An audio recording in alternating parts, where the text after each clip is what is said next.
أستاذ حسين سريس، اليوم تكرمون في مطعم مربي طلابكم على إنجاز جديد تدعون إلى إقامة إنجازات المدرسة الإعدادية. خبرنا عن هذا الإنجاز الذي حصلتم عليه اليوم.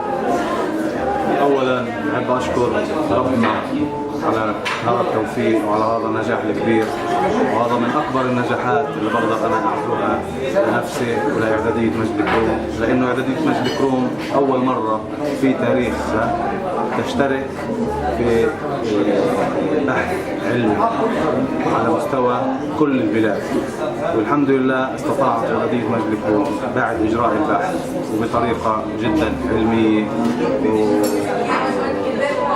يعني قدرنا نصل لكثير محلات وجمعيات وجمعية الجليل اللي بحب أشكرهم الدكتور صبحي بشير والشباب اللي كانوا معاه ساعدونا كثير.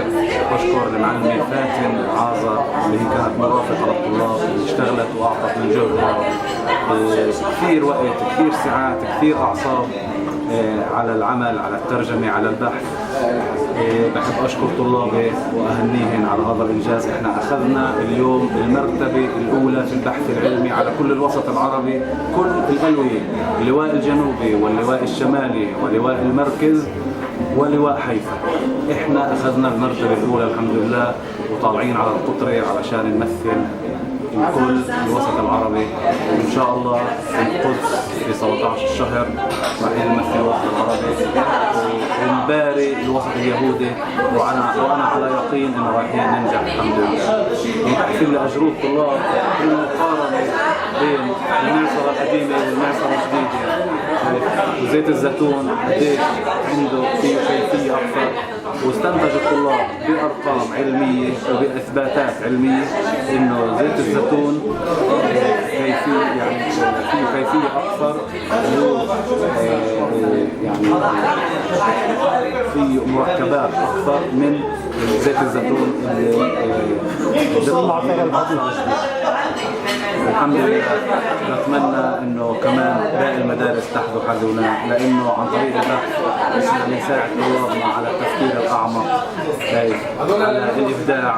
وهذا الاشي كثير ناقص اليوم في الوسط العربي علشان يصير تعليمنا ذو معنى اكثر، علشان ينعكس على مجتمعنا والشعوب والامم والحضارات، تقاس بعدد الابحاث العلميه التي تقام او تنفذ في مدارسها وفي جامعاتها. الحمد لله هاي درجه اولى، وانا متاكد ان طلابنا عندهم القدره انهم يثبتوا نفسهم. كنت في السابق تحدثت عن نية المدرسة إلى تطوير مجال البحث العلمي وتطوير مختبر علمي في المدرسة من أجل هذا الأمر. أين أنتم من هذا؟ الحمد لله بعد هذا الإنجاز الضخم اليوم إحنا أخذنا يعني وعودات كثيرة. أولها كان من المجلس المحلي بتخصيص مبلغ محترم لبناء مختبر حديث يعني يشمل يضم الكثير من الأجهزة لنستطيع إجراء أبحاثنا داخل المدرسة بدون الحاجة للتوجه لأي طرف آخر أو لأي جهة أخرى. وطبعا الوزارة اليوم تقف وراء المدرسة وعلى استعداد لإعطائها الدعم المادي والمعنوي والمهني أيضا في حال احتاجنا أي شيء. إلى أين تصبو المدرسة الوصول مستقبلا من ناحية البحوث العلمية وأمور؟ إحنا في تواصل مع مجموعة مدارس في ألمانيا، والتي ستقوم بالتبرع لإعدادية مجد كروم لإقامة مركز أبحاث بقيمة 1,000,000 يورو.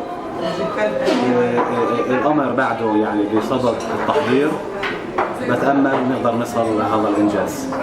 ألف مبروك هذا النجاح. بارك الله فيك.